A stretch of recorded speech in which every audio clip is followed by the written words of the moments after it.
Hello there.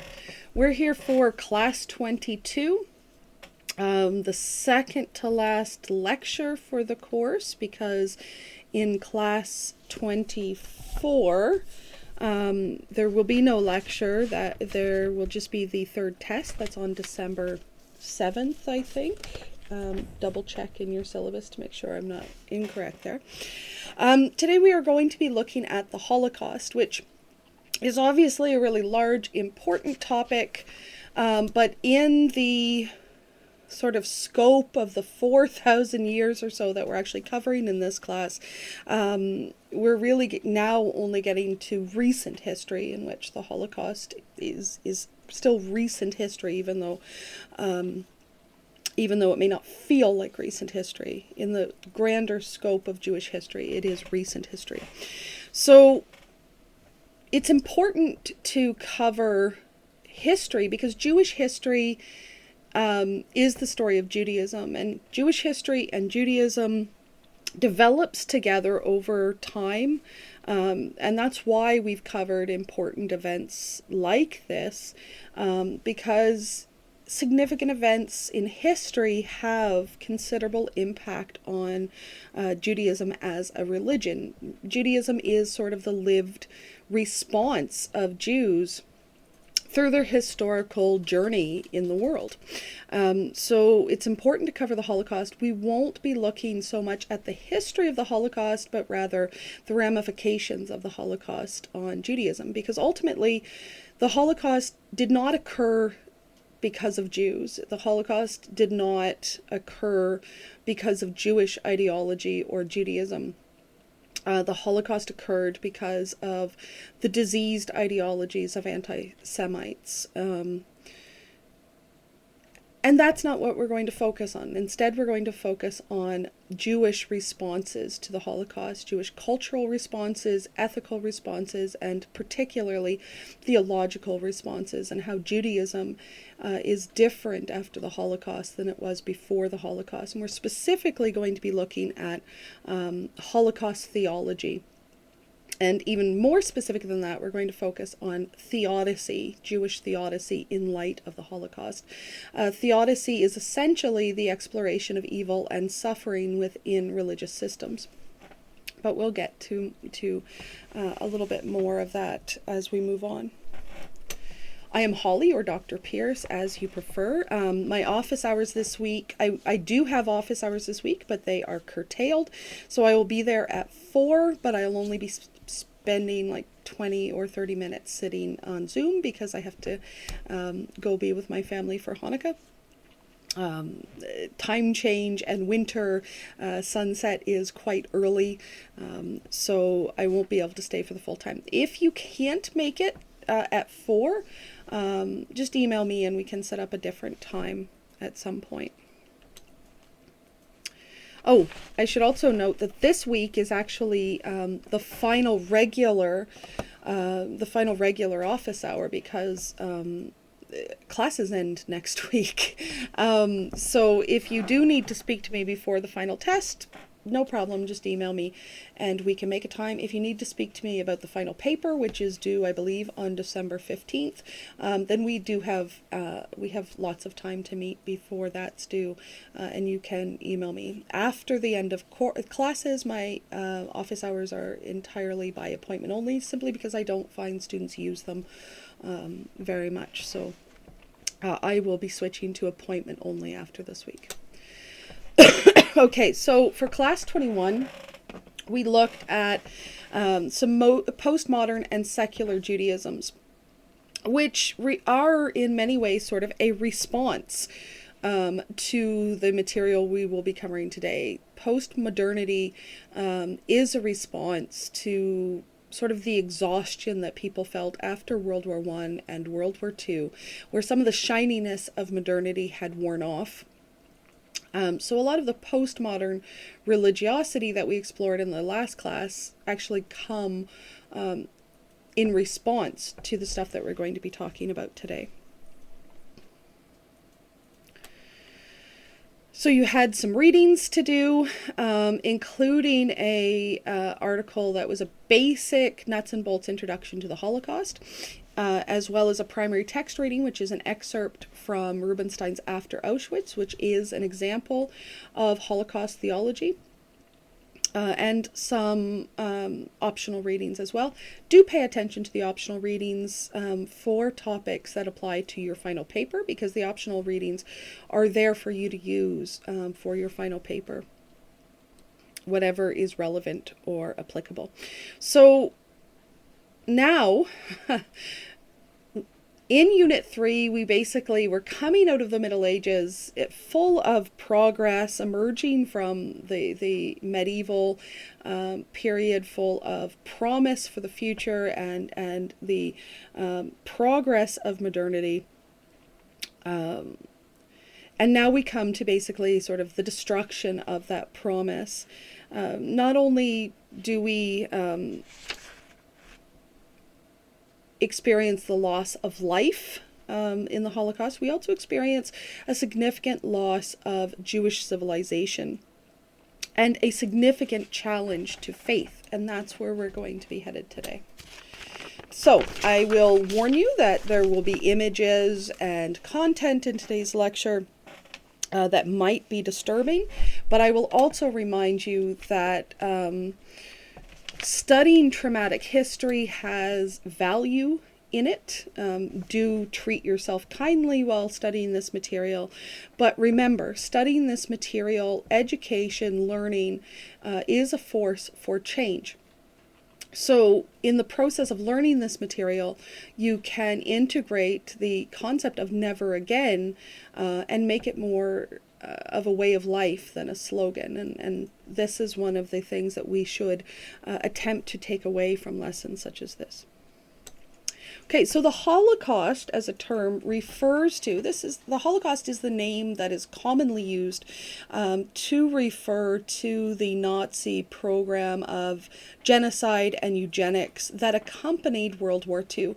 So World War II and the Holocaust happened at the same time. You could say that the same perpetrators were responsible, that is Nazi Germany under Adolf Hitler, but they are not the same event. The Holocaust and World War II happened at the same time. World War II was not the world's response to Hitler in order to save the Jews. World War II was the world's response to Hitler in order to stop him from invading and taking the rest of Europe. Now, the Holocaust and World War II are connected in terms of Nazi ideology. The Nazi ideology of German supremacy led to the Holocaust, as well as the ideology of Lebensraum, or of making more room for Germans in Europe.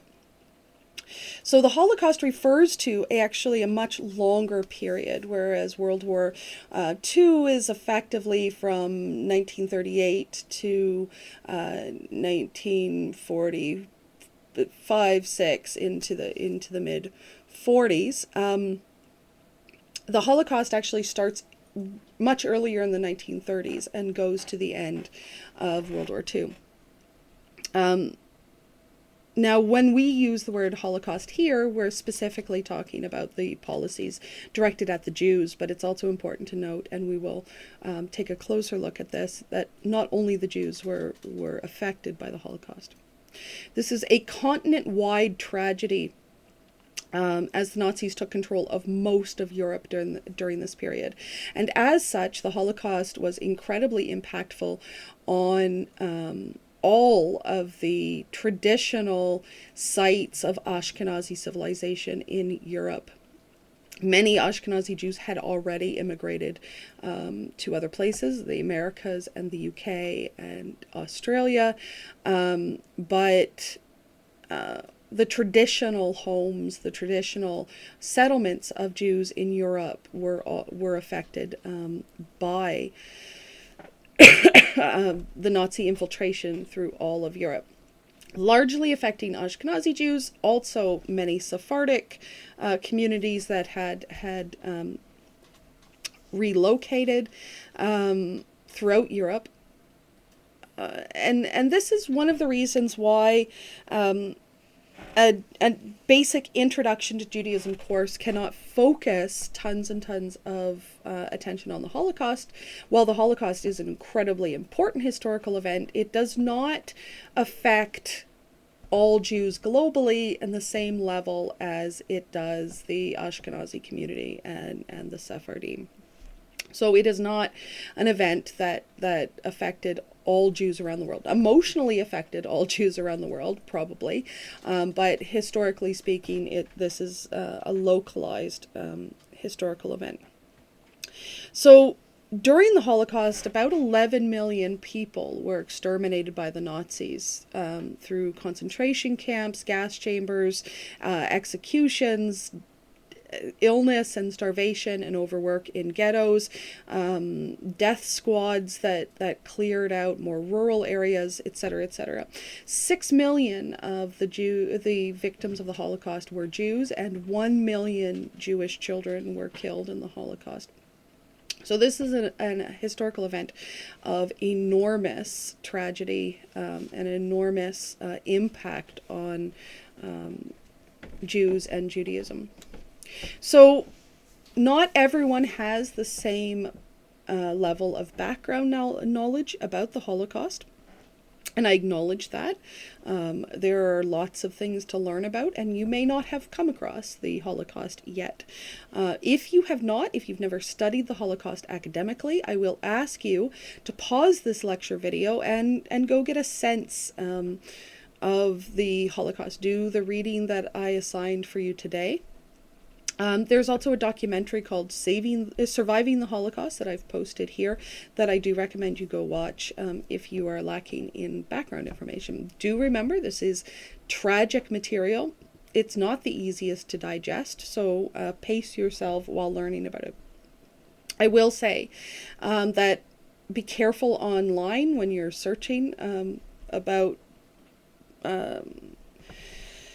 aspects of the Holocaust. The web is not necessarily your friend when looking for information on the Holocaust, because, of course, there has been an increase over the past 30, 40 years of Holocaust denial as a major site of activity for anti-Semites. Now, I will say unequivocally, the Holocaust is a historical fact.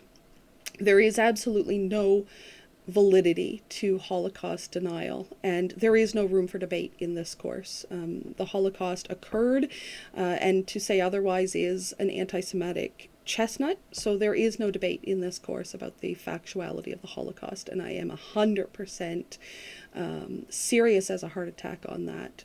That is the hill I'm willing to die on for this course. There is no debate on this issue. Okay, so having said that, what do we mean by the word Holocaust? Now, you will see several words come up, largely Holocaust and Shoah. Those are the two biggest terms that are used. Holocaust as a reference to the destruction of the Jews by the Nazis. That term starts being used relatively early, and actually in the early 1940s, people were already using the term Holocaust to refer to the destruction of European Jews. It became sort of the common term. By the 60s, it was the common term to describe the genocide of the Jews by Nazi Germany. The problem is, the word Holocaust comes from the Greek meaning whole burnt offering. And obviously it's most likely a reference to the crematoriums in which Jewish bodies and other victims were burnt in concentration camps. But there is a sort of a moral hesitancy for some people in using the term Holocaust. Holocaust means whole burnt offering, so it suggests a sacrifice made to God for religious reasons. So many people find the term Holocaust offensive in reference to these historic events. I use the term because it's the common term, but within Jewish circles, you're more likely to see the term Shoah, which is Hebrew, biblical Hebrew, and it effectively means catastrophe. It does not have the connotation of sacrifice to it. So it is often the preferred term. Another term, quite an important term, and one that you almost never hear anymore, is the term Churban Europa, which basically means destruction. It's Yiddish for destruction, or Churban Europa is the European destruction. Now, I rather appreciate this term because using a Yiddish term, using the language of the majority of the victims, has a certain symbolic resonance. It's also the term in Yiddish that is used to refer to the destruction of the temples. So that makes it a historically evocative, resonant term. So any of these terms are fine. All of them, I believe, can be and should be used. There's room for them. There are arguments for maintaining these terms. But generally speaking, you should understand that the term Holocaust is problematic, even though it is probably the most well-known term. Whichever way you slice it, the Holocaust is an absolute cataclysm on the same level, for many Jewish communities, on the same level as the original Churban of the loss of the temple. By cataclysm, I mean it is an event in which nothing after it is exactly the way it was before it. The Holocaust is one of those sort of milestones in Jewish history. Largely because of its impact, but also because of the way Judaism pivots in response to the Holocaust. Similarly, the way we refer to the lost, the victims of the Holocaust, has a certain amount of controversy associated with it.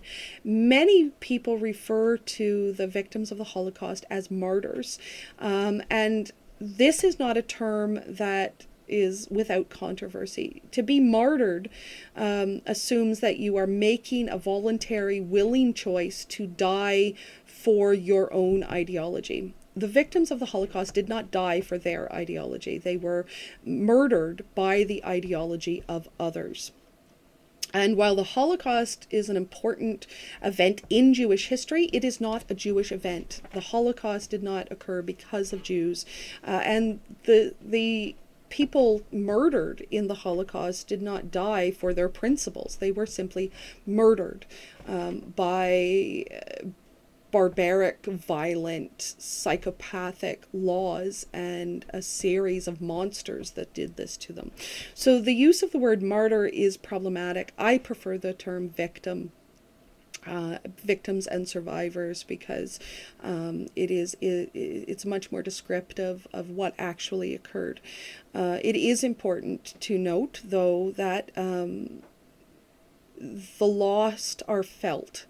It is to be remembered that at holidays there are people that should be at Jewish tables at every holiday that are not at Jewish tables on every holiday. And I will say, may their memories be a blessing to us. The victims are not forgotten. Okay, and on that note, it's really important to recognize that there was a variety of victims of Nazi atrocities. That, yes, 6 million were Jews, but Roma, otherwise you might have actually heard them referred to gypsies instead of Roma, but Roma is generally the preferred term. Slavs, gays, lesbians, trans people, Euro-Africans or Afro-Europeans. Germany had colonies in Africa, so there were people of African extraction in Germany at the time.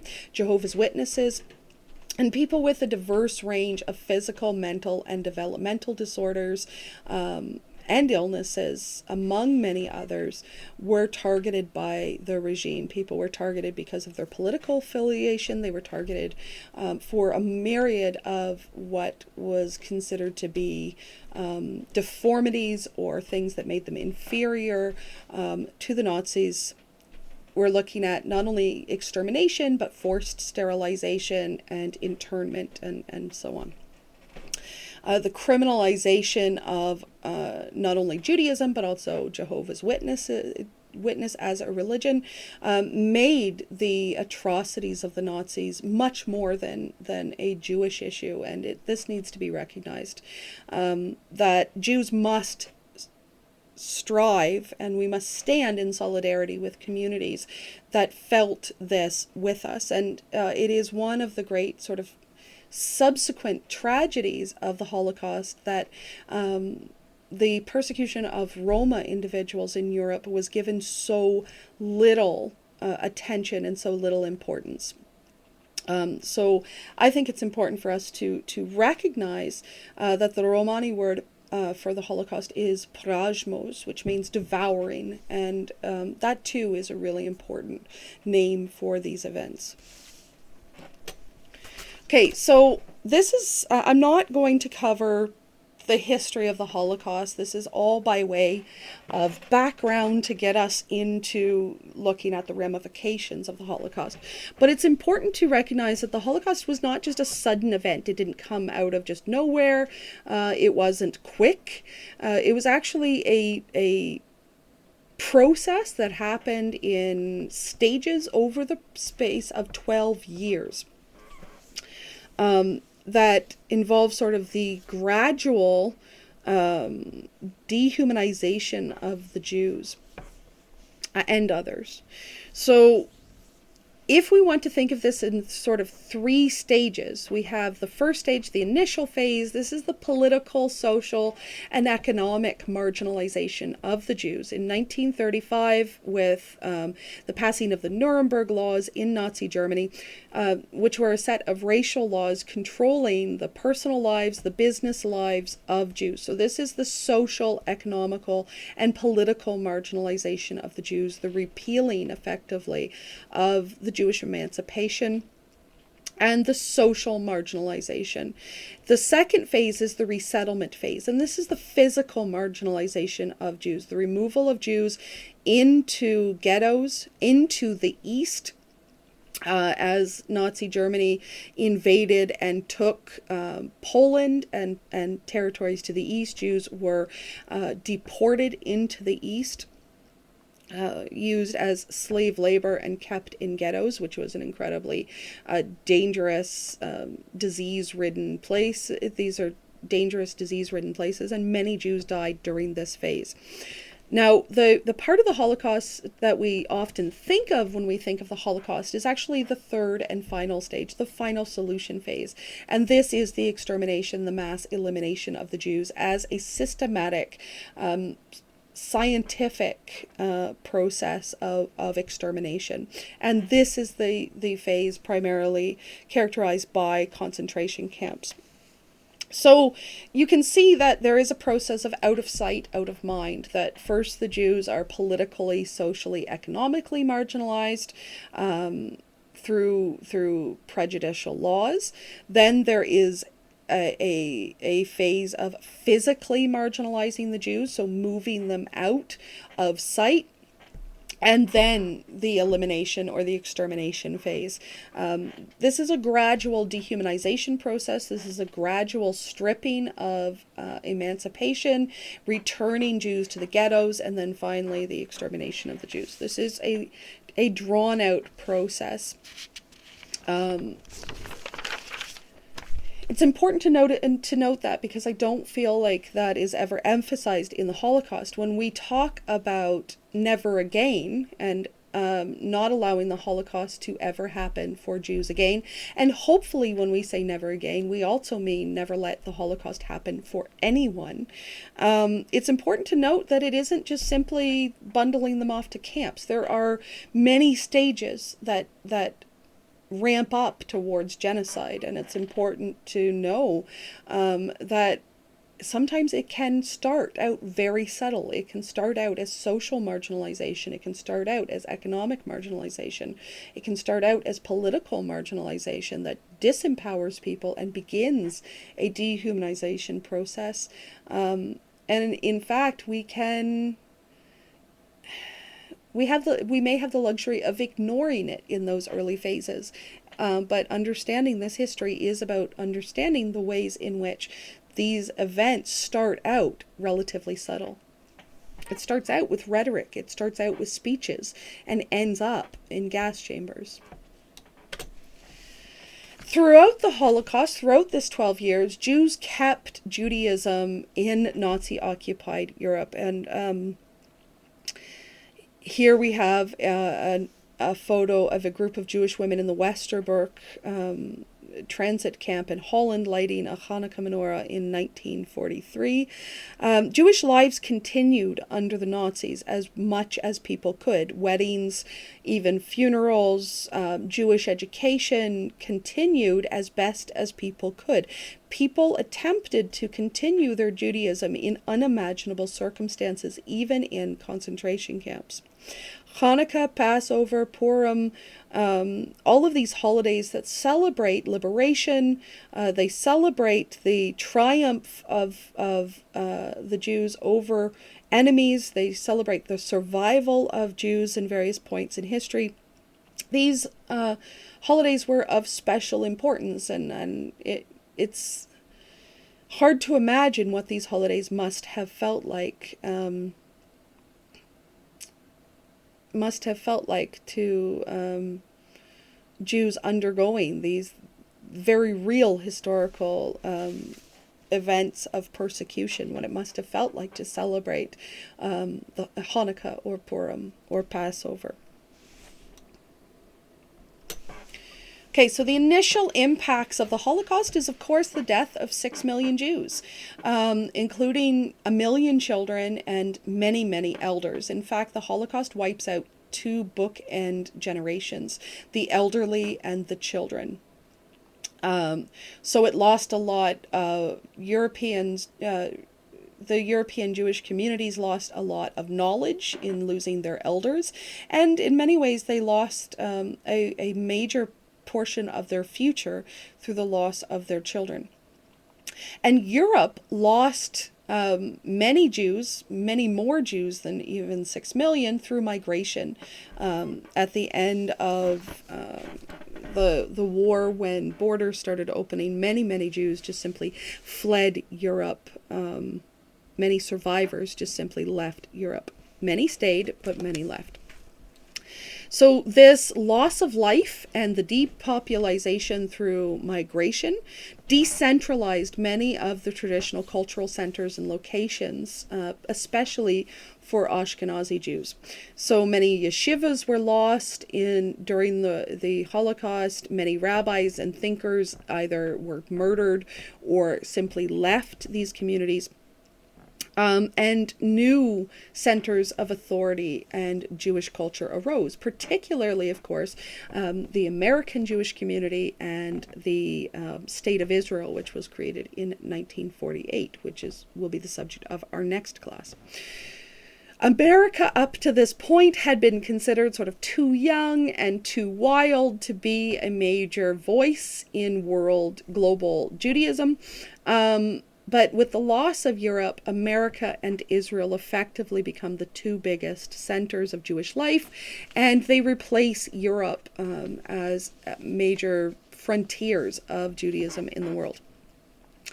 And with the establishment of Israel, modern Hebrew becomes, it's associated to, it's related to biblical and rabbinic Hebrew, but it's a progress of Hebrew for use in modern times. And since the creation of the State of Israel, since the Holocaust, modern Hebrew has grown in popularity amongst Jews, even those outside of Israel. And as a result of the Holocaust, sadly, Yiddish has gone into decline, and many people consider Yiddish today to be an endangered language because of this. There is an ongoing movement to save Yiddish, but but it is not a language that is as well preserved as it ought to be. And of course, we get simply the depopulation of Jewish Europe. And this is thousands of years of Jewish culture simply lost through death or migration. And this also had wide-sweeping economic impacts to Europe itself. Many people in the skilled trades and in the professions were Jewish, and this is simply lost to Europe. Now, why Europe?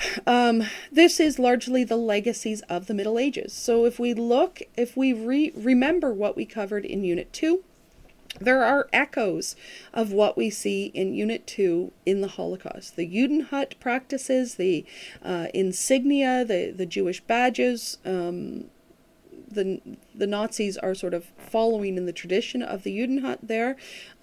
Anti-Judaism and anti-Semitism has its roots in the Middle Ages and in many ways comes to full fruition in the Holocaust.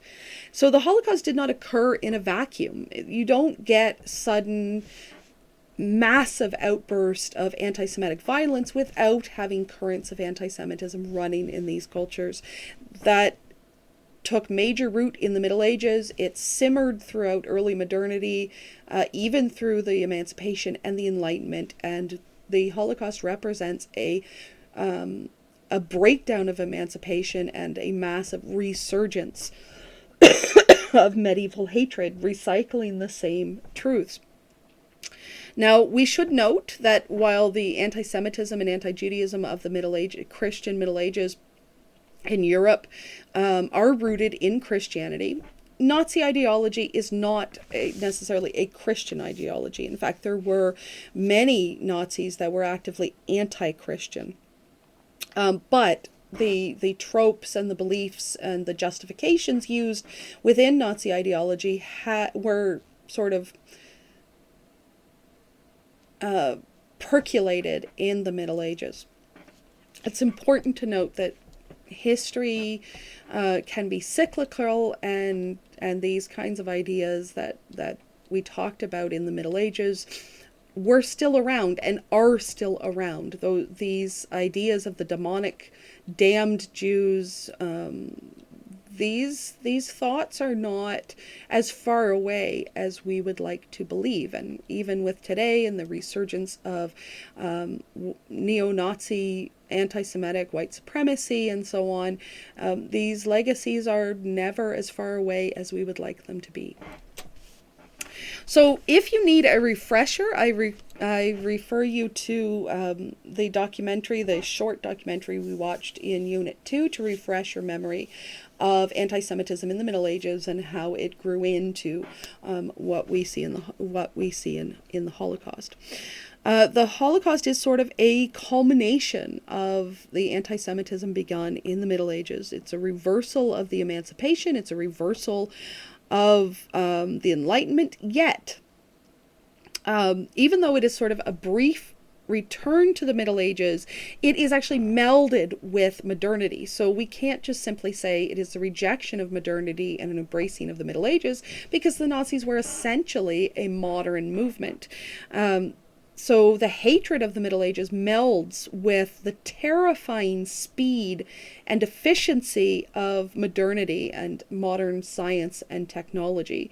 So the Holocaust is the worst of both periods. It is the worst of the Middle Ages and the worst of modernity.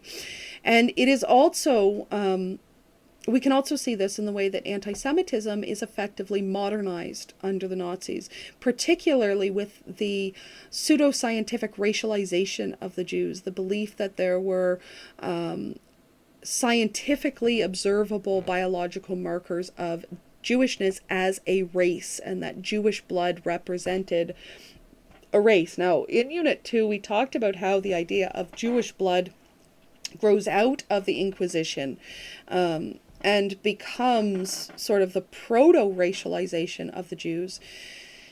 In modernity, in early modernity, particularly the Victorian period and in the colonial period, there rises the pseudoscience of racial sciences, which effectively is an attempt to justify the abuse of the inferior peoples, the colonized peoples, or what have you, by the superior people. So it's not scientific at all. It's ideological driven, but it is a pseudoscience. So it took on the clothing of science. So throughout this course, we have seen the wide variety and diversity found in global Judaism. So if race ever was a thing, the way these pseudoscientific racists used it, it simply couldn't apply to the Jews because there is too much global diversity within Judaism. But according to the Nazis, Jewish blood represented a race, and that was a race that needed to be eradicated. So the Nazi definition of someone who is Jewish was someone who was considered legally Jewish if they were 3/4 Jewish, so 3 of their grandparents. However, even a quarter Jewish blood was enough to restrict people from certain careers or certain paths. A Mischling was someone who was half Jewish, and they were often restricted from reproducing and marriage and so forth as well. So it's not just as cut and dry as the Nazis killed the Jews. There were gradients of Jewishness that followed sort of the pseudoscientific observations of Nazi racial scientists, which is quintessentially modern. Unfortunately, it is one of the ugliest faces of modernity, is the turn to pseudoscientific racism. So an epilogue to Poland. So during Unit 2, when we talked about the Middle Ages, we talked about the way in which Poland became a safe haven for the Jews of Europe due to multiple leaders of Poland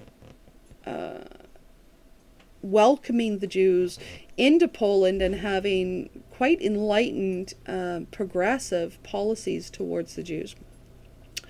So Jewish life in Poland in the Pale of Settlement did become more restrictive as Tsarist Russia took parts of Poland. But the majority of Europe's Jews were in the region of Poland in 1933, and this was effectively lost. By the end of the war, Poland's Jewish population is decimated, many through death and disease, many through migration. Some Jews remain in Poland, but not nearly the numbers that we see before the war. And thus 1,000 years of Jewish civilization in Poland is all but destroyed through this 12-year program, either through death or migration. And we can see that the majority of the loss of Jews is really in Eastern Europe. And now through Unit 2 and into this unit, we know why so many Jews were in Eastern Europe to begin with, and why so much of the loss of Jews was felt in Eastern Europe. Okay, so on to Judaism. Oh, and I should note that Poland itself has impacts from the Holocaust, that the Polish economy took a hit at the loss of this many people, a loss of this many professionals and tradesmen and so on. That it took a while for Poland to recover, and some people say that Poland never fully recovered, but that's an issue for a Polish history class, not for this one. Okay, so we will be focusing on the impacts of the Holocaust on Judaism. So we looked a little bit at the immediate impacts, the loss of life, the migration issue, the rise of America and Israel and modern Hebrew, and the loss of Yiddish. Those are immediate impacts. Now we're going to be looking at cultural impacts, religious impacts, theological impacts, and ethical impacts. The Holocaust had many significant impacts on Judaism as a religion for decades following it, and the Judaism that is practiced today, the Jewish ethics that we see today, are effectively colored by the experience of the Holocaust.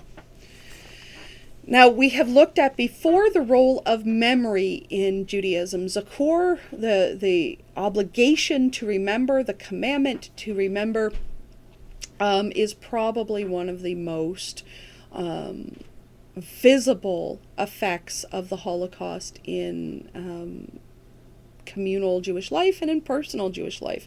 The collective memory of Jews is what Judaism is. It's the collective memory of the Jewish community. And the Holocaust is enshrined in that collective memory. And the inclusion of Holocaust memorial days and events is now part of Jewish communities particularly throughout North America and Europe, but around the world. So it's not just about remembering, however. Remembering the Holocaust requires not just the act of memory, but action. Zakor is translated as to remember, but it is an active form of remembering.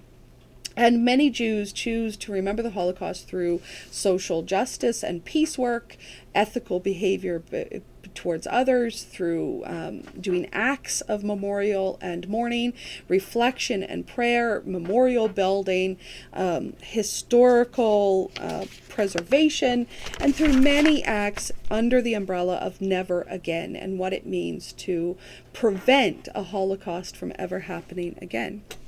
And one of these major, probably most visible, is, of course, the act of memorialization and Holocaust education. And one of the prime centers of this, of many, is Yad Vashem, which is one of the world's most major Holocaust archives and memorials. It's in Israel. Yad Vashem means a place and a name, which is a reference to Isaiah 56, in which God promises to them, I will give within my temple and its walls a memorial and a name better than sons and daughters. I will give them an everlasting name that will endure forever. So Yad Vashem is dedicated to the preservation of the memory of the lost victims of the Holocaust and to the historical events of the Holocaust. One of its major activities has been the recording of testimonies and the collection of historical documents, including photographs and video. And also recognizing the heroes, because within Jewish tradition, there will always be righteous of the nation, so righteous members of non-Jewish nations that are recognized as being godly or saintly or righteous, even though they are not Jews. And recognizing the righteous of the nations at Yad Vashem is a process of recognizing those non-Jews who risked their lives to save Jewish lives during the Holocaust, which is a really important process that Yad Vashem has taken on. Now, aside from factual records kept by allies, particularly those factual records that were recorded for the purposes of human rights tribunals after World War II, which is one of the major secular legacies of the Holocaust, is the Nuremberg trials and other trials bringing Nazi war criminals to justice for their crimes against humanity. This is one of the major secular, non-Jewish ramifications of the Holocaust, if you will. And Jews did obviously participate in those records for the purposes of history, for the purposes of recording the history, for the purposes of prosecuting the guilty. Aside from those records, survivors didn't really start telling their stories right away after the Holocaust. There is a feeling amongst many Holocaust survivors in the immediate light of the Holocaust, there was things that needed to be done. Physical health, mental health, finding a place to live, establishing a life, living a normal life. Many Holocaust survivors immediately, as soon as they could, set about making a home and having children. And living as normal a life as possible. So people really didn't start telling their stories until the 50s and particularly into the 60s. So for about 20 years after the Holocaust, there's not a lot of discussion of the Holocaust, oddly enough.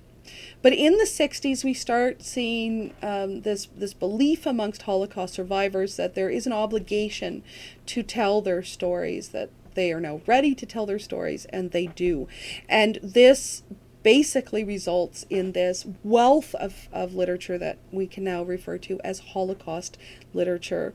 This is new, important literature on the landscape for Jews. So if you're keeping your list of Jewish literature from sacred literature like the Bible and the Talmud, and rabbinic literature like responsa, now we have the new canon, if you will, of Holocaust literature, which includes memoirs, poetry, plays, to some extent fiction, although many people feel that fiction about the Holocaust is sacrilege. There is some discomfort surrounding fiction and its relationship to the Holocaust when it is so important to record the real historical stories. So really, when we talk about the sacred texts of Holocaust literature, we're often talking about memoirs, or in the case of, for example, Anne Frank's diary, an actual diary kept by someone during these historical events. Someone who died and was not able to write her memoir after the Holocaust. And this represents sort of a secular Jewish canon. So perhaps not sacred in the traditional sense of the Bible and the Talmud, but it holds an integral place as Jewish cultural texts, and are valued like, I would argue, like sacred scriptures. That they are evocative and meaningful, and they lead to spiritual and emotional responses within Jews as these books are read. Jews feel a spiritual connection to Holocaust literature.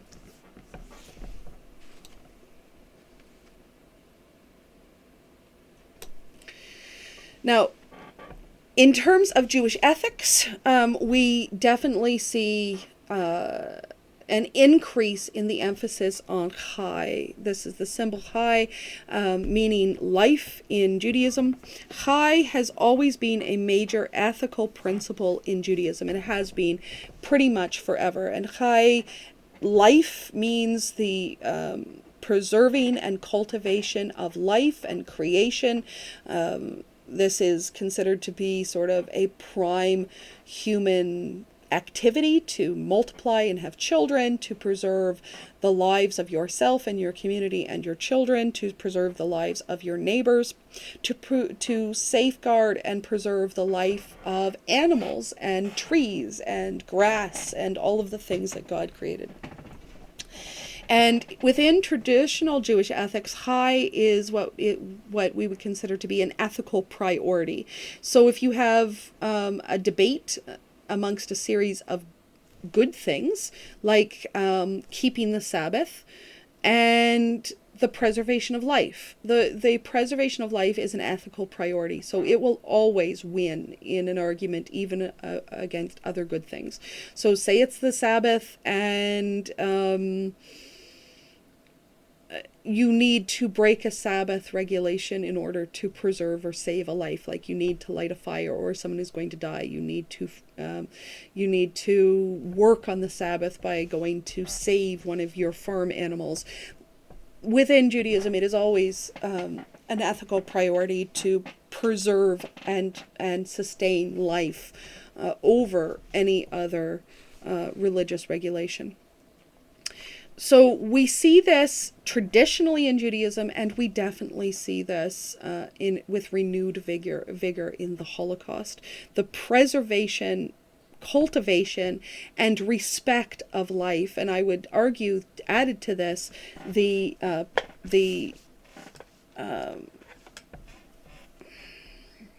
rejection of dehumanization, I think, is an important part of the way Jewish ethics have evolved in light of the Holocaust.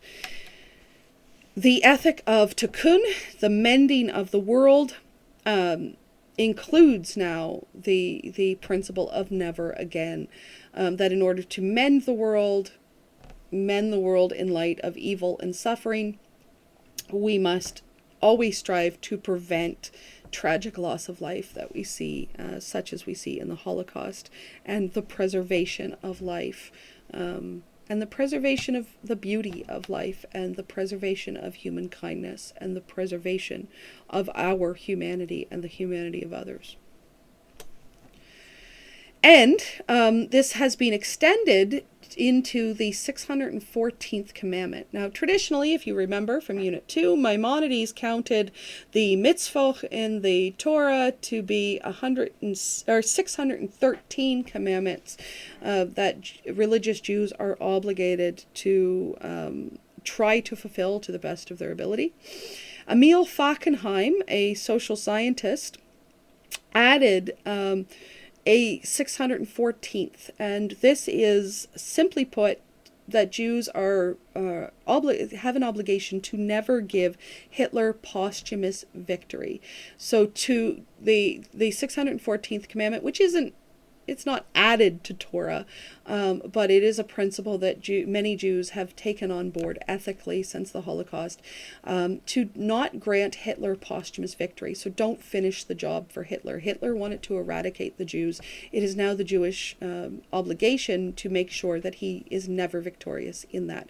To survive as Jews, that we have the right to exist, that we must cultivate solidarity amongst religious and secular Jews for the preservation of Jews, and we must survive as Jews against assimilation, against conversion, against fading out. The 614th commandment states that Jews must keep the memory of victims alive. We must tell the story because it is a holy story. It is a story of tragedy and survival, and we must finish the ending and make it a story of survival. We must not despair of the world. Tikkun means to repair the world, and we must be active in attempting to repair the world, not despairing of it. And there were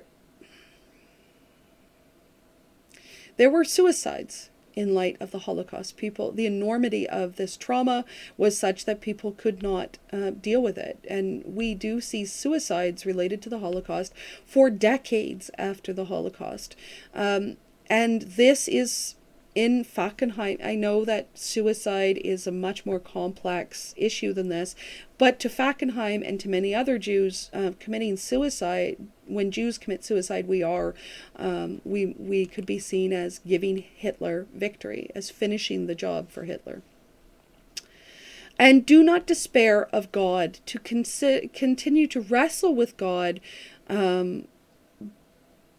but do not deny God, do not reject God because of Auschwitz. And therein lies the need for theodicy within Judaism. And we'll get to that in a moment. And of course, the other big religious reaction to the Holocaust is postmodernism. The disillusionment with modernity, the sense that Jews need to cultivate solidarity between the denominations, not simply fight between the denominations, and the sense that we need to find renewed meaning and how we move on from something like the Holocaust, how we can continue to believe in progress, how we can continue to find meaning in life when life can be so arbitrary and cruel. For many Jews, this is the individual responses varied quite widely.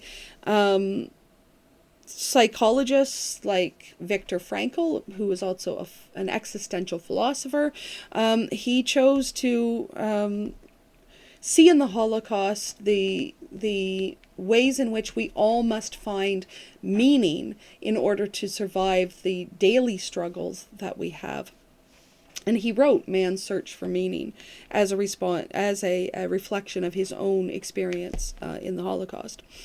Some Jews found meaning in seeking justice from the Holocaust, like Nazi hunter Simon Wiesenthal and the center that he created. Others, like Elie Wiesel and Primo Levi, found their meaning in recording the Holocaust. Others found meaning in establishing the State of Israel. Others found meaning in establishing normal lives around the world in other places. Many, many Jews found their meaning in establishing normal, ordinary life, and countless numbers of Jews had the courage to have children in light of their circumstances in their experiences in the Holocaust. I cannot imagine surviving the Holocaust and then making myself vulnerable again by having children. But many, many, many did. Many turned their focus on reinventing Judaism and Jewish thinking and Jewish theology as how to find their meaning in light of suffering. And others ultimately were unable to carry the burden of it. Primo Levi, one of our greatest Holocaust memoirists and novelists, he committed suicide because he could not see his way through this trauma. So post-Holocaust thought is in many ways a reflection or reconsideration of modernity in light of the Holocaust, which gives birth to the postmodern within Judaism. So it involves interrogating modernity, interrogating the narrative of progress, that the Holocaust was rooted in the Middle Ages, but it was also itself modern. So maybe modernity and progress is not as shiny and perfect as it was once touted as. It has come with a certain level of interrogating history, that the Holocaust occurred because of history. Modernity is a product of history. The world we live in now is a product of history. And for many Jews in the early modern period, the belief was that if we come out of the ghettos, if we acculturate to the surrounding civilizations, then we will be accepted. Many of the Jews, the majority of the Jews who died in the Holocaust were acculturated, enlightened modern Jews, and they still died. So to interrogate this story of what it takes to be accepted as a Jew in the world is part of post-Holocaust thought.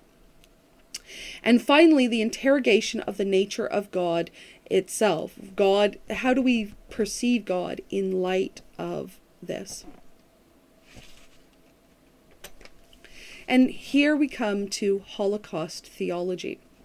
Holocaust theology are religious attempts to reconcile the Holocaust with faith or religion or ideology, and to come to a new understanding of that religion, faith, or ideology in light of the Holocaust, and to come to some understanding of the Holocaust in light of our religion, ideology, or our faith.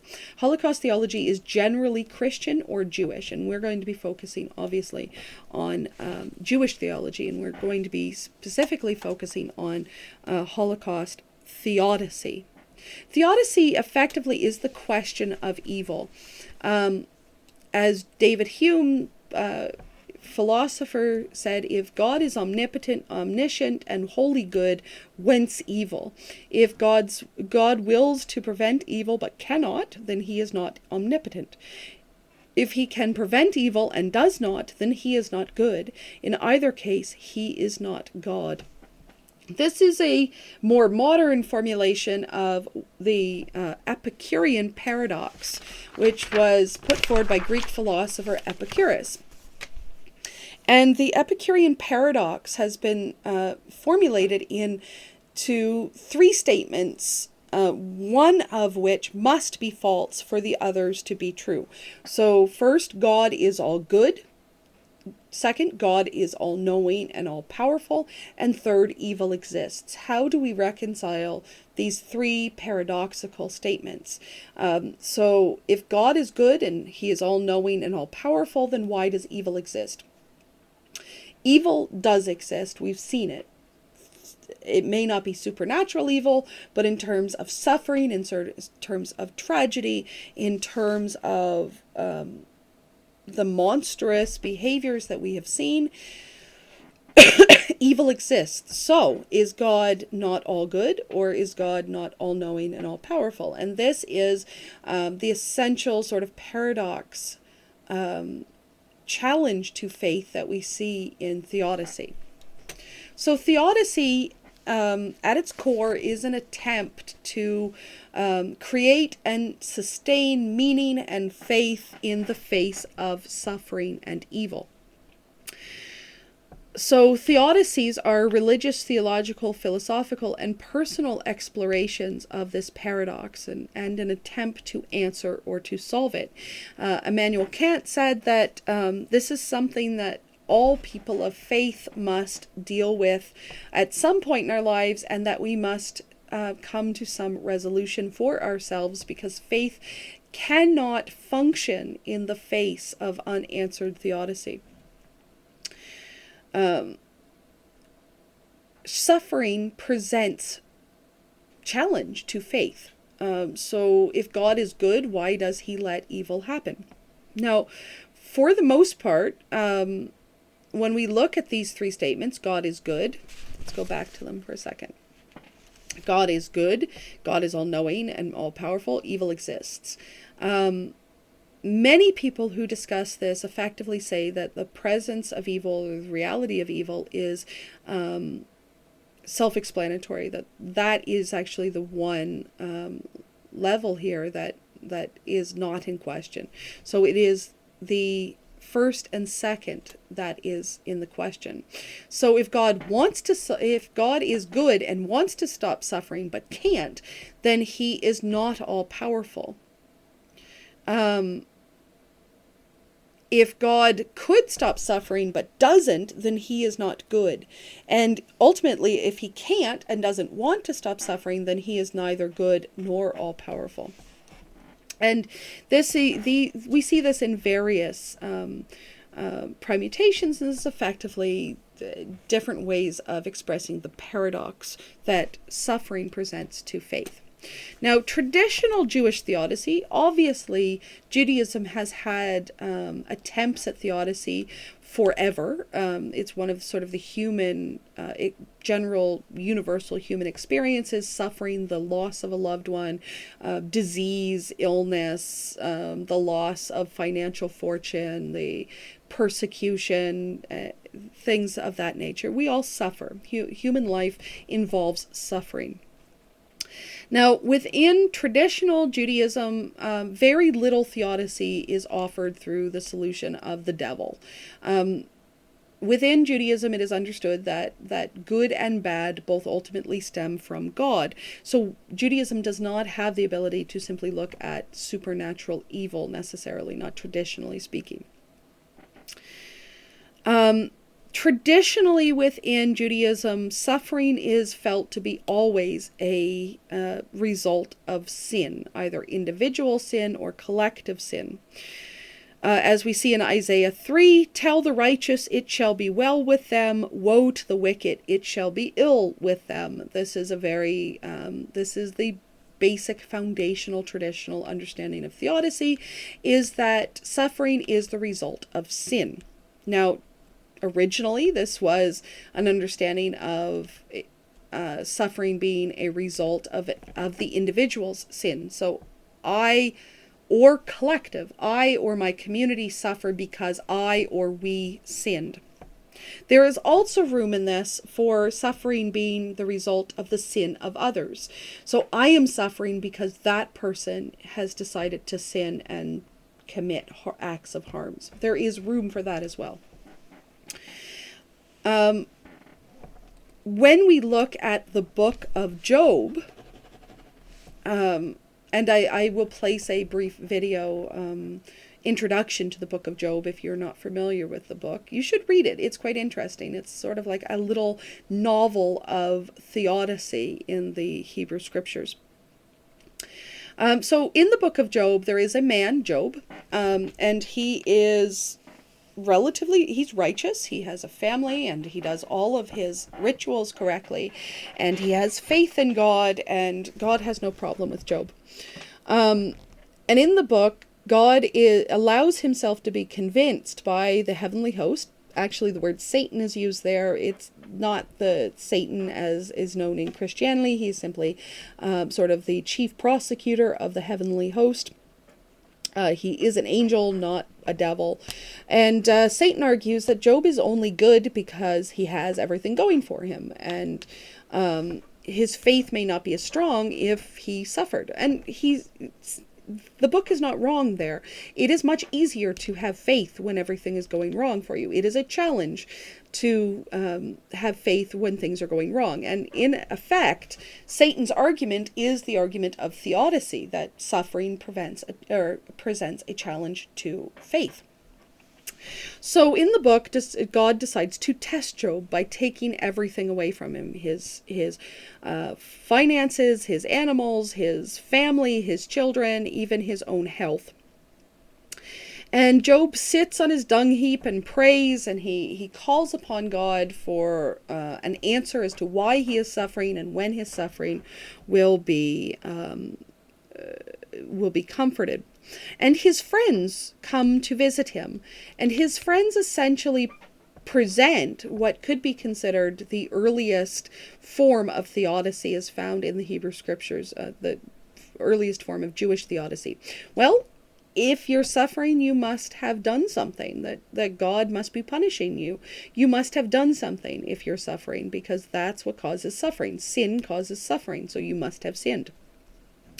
But the book itself refutes this. We know that Job didn't do anything. So we have here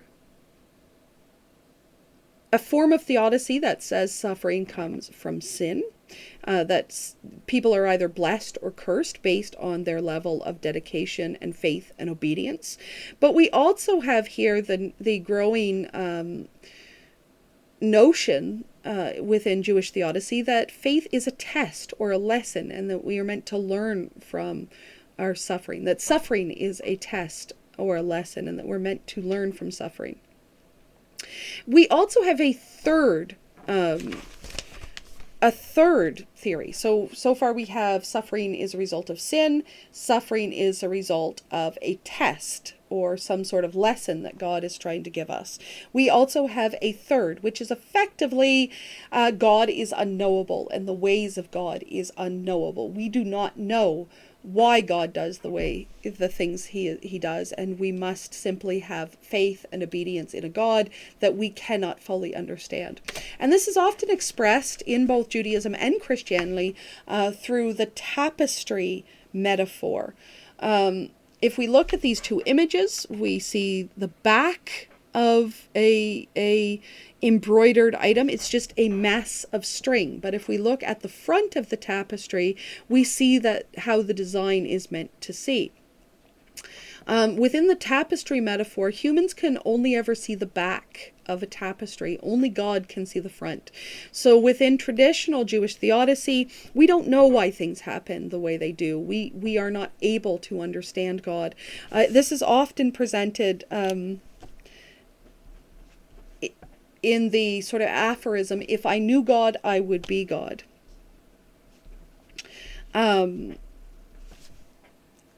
This is also one of the sort of stories of, or one of the theories of Job, of the book of Job. So it's either suffering out of sin, suffering out of a test, or suffering for unknown reasons because of our limited human ability.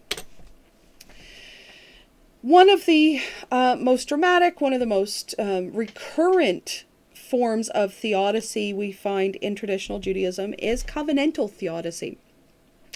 That when bad things happen to the Jews over and over and over again in the Bible, it happens because of communal guilt and collective punishment. So good parents must correct their children out of love, and thus, similarly, God must correct his children out of love and sometimes anger in the Hebrew scriptures. So traditionally, big events of suffering like the Babylonian exile, like the various destructions of the two temples, were often explained in traditional Judaism by the guilt, the sin of the community. This is not a form of theodicy that is very welcome or very well received within Judaism today. Why? Because 1 million children in recent memory, 1 million children that were there, lived in agony, and then were murdered. How can we possibly even make meaning out of this tragedy? What could possibly make this meaningful? What could the Jews ever have done to deserve this? What could these children ever have done to deserve this? How could this be ever,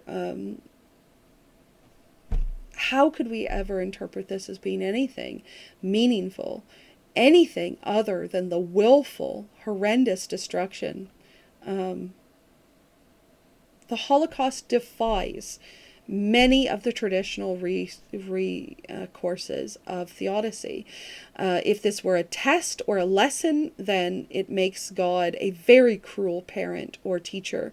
If this was punishment, it is...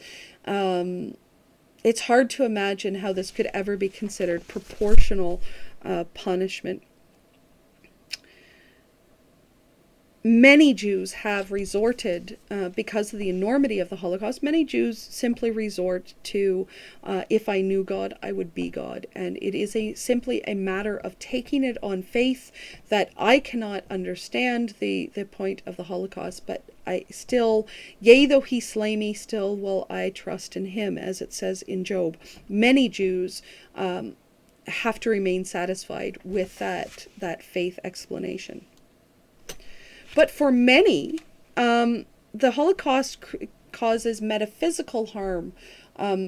Metaphysical harm is like their soul, to the harm to their soul. And the dawning realization that the Holocaust occurred, maybe God didn't cause the Holocaust at all. Maybe God isn't actually present in history. Maybe history happens aside from God. And the Holocaust occurred because of free will. Humans have free will. History made the Holocaust happen. Humanity did this. And for many Jews, God is seen as something of a victim of the Holocaust as well, because he had to watch the humanity he created kill the humanity he created using the free will that he gave humans. So in this sense, the Holocaust happened because of sin, but it happened because the sinfulness of murderers, not as punishment for the sins of the Jews. Now, still others have turned to anti-theodicy. Anti-theodicy is effectively a refusal to justify, a refusal to acquit God. And there is a certain level of anger here, that there is no explanation that will satisfy in the light of the Holocaust, that theodicy is often viewed as a human responsibility to justify God, but in this instance, many people refuse to justify God and declare that God should answer for himself when it comes to the Holocaust. Now, as an extension of this, many Jews have used the Holocaust to simply conclude that there is no God. And Jewish atheism has certainly been much more of a present thing in the decades since the Holocaust. This removes the Epicurean paradox, right? Because God is good, God is all-powerful and all-knowing and all omniscient, and evil exists? Well, for atheists, if you remove the first two, that God is, period, if you remove that as a statement, then there is no paradox left. So the rejection of God is one of the possible solutions to the Epicurean paradox. But others who cannot let go of their belief in God, but who still wish to participate in anti-theodicy, change or turn their anger towards God into protest theology. Within Judaism, David Blumenthal is probably the most famous thinker associated with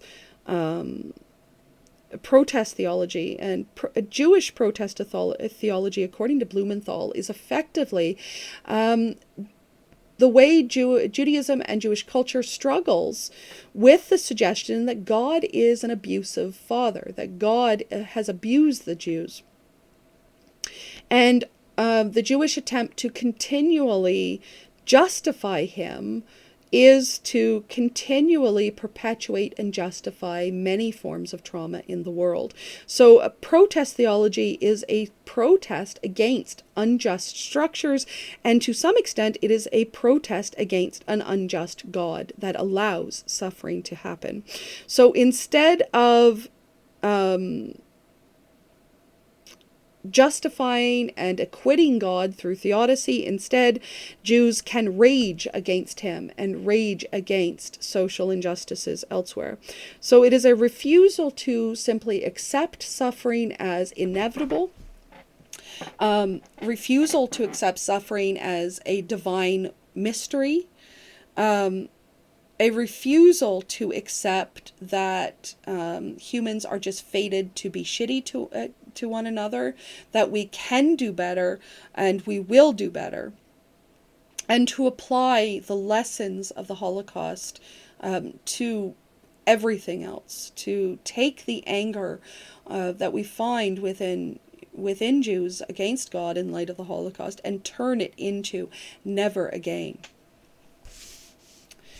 Now, I don't have time to really touch on this subject, but it is important to note that many families have within them generational trauma attached to the Holocaust. That this is not something we talk a lot about, but there are trends within families, largely because many Holocaust survivors simply did not have resources, did not have access to adequate trauma response. And by virtue of their generation, perhaps many survivors simply got on with life and got on with the business of living.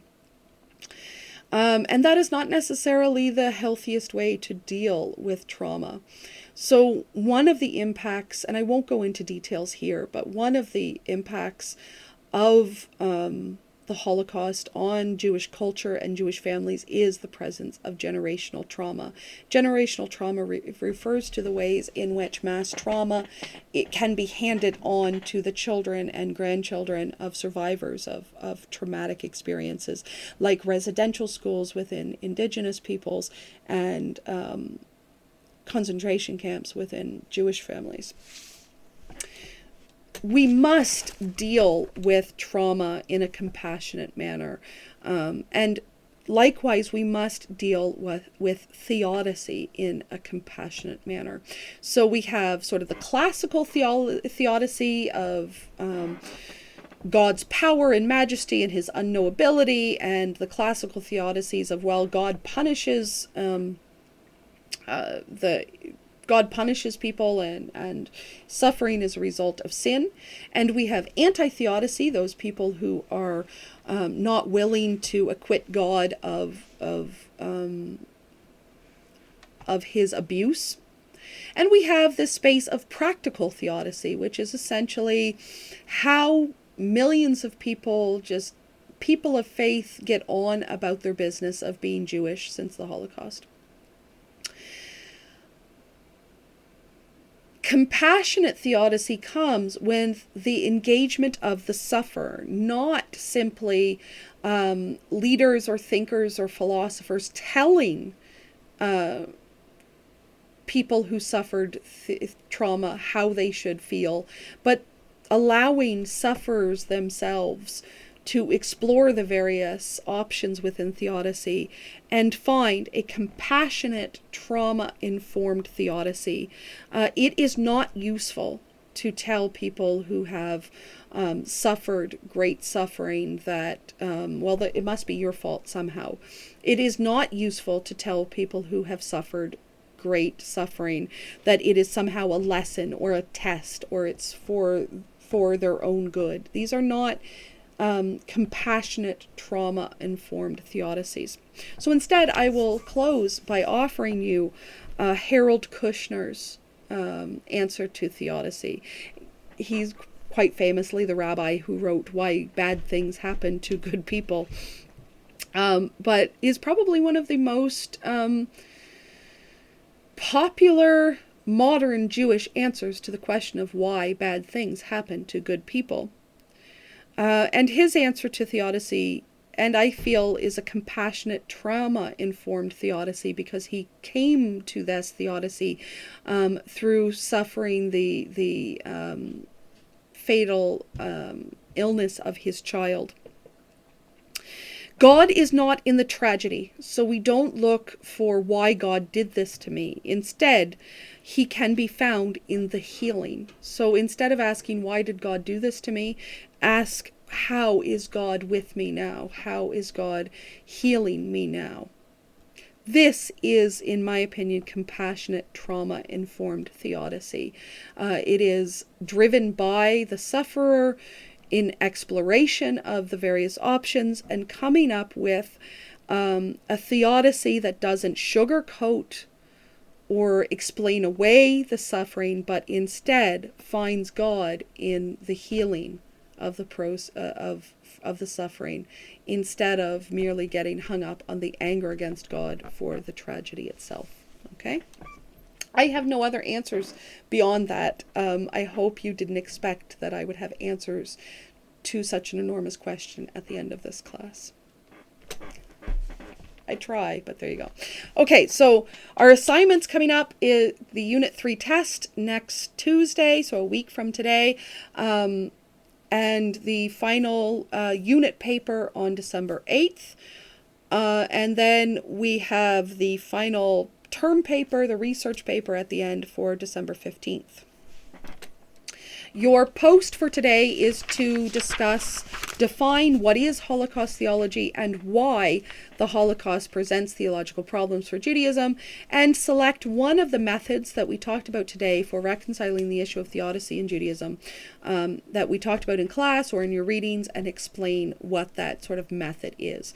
So the tapestry metaphor or the test or lesson metaphor, those kinds of things. So please post that by December 1st, because then we're on to week 12 and the final week in which we will look at the state of Israel, review the unit briefly, and then move into the third test. And there's your Unit 3 paper. The instructions are on my learning space for you already.